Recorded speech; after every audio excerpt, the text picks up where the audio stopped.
IPO એટલે initial public offering, જ્યાં company પહેલીવાર પબ્લિકમાં શેર વેચે છે. નવી કંપની હોય, નામ ફેમસ હોય તો લોકોમાં એક્સાઇટમેન્ટ રહે છે કે સ્ટોક લિસ્ટિંગના દિવસે જ ડબલ થઈ જશે. પણ અસલમાં આઈપીઓ રિસ્કી પણ હોય છે. ઘણીવાર કંપની શેર એટલા હાઈ પ્રાઇસ પર ઓફર કરતા હોય છે કે એમના અર્નિંગ ઓછા હોય અને પ્રીમિયમ વધુ હોય.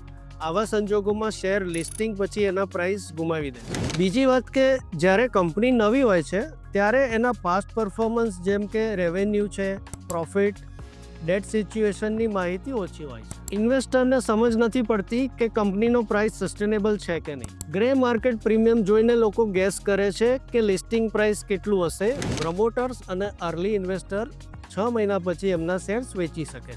અને જો મોટા શેર્સ એક સાથે માર્કેટમાં વેચાવા આવે તો સ્ટોક પ્રાઇસ ઘટી શકે. અને ઘણીવાર તો રિટેલ ઇન્વેસ્ટરને આઈપીઓમાં શેર્સ એલોટ જ નથી થતા, એટલે લિસ્ટિંગ ગેનની ઈચ્છા અધૂરી રહી. તો આઈપીઓમાં ઇન્વેસ્ટ કરતા પહેલા કંપનીનું બિઝનેસ મોડલ સમજો, વેલ્યુએશન રિયાલિસ્ટિક છે કે નહીં એ સમજો અને ફોમોમાં આવીને ઇન્વેસ્ટમેન્ટ ના કરશો.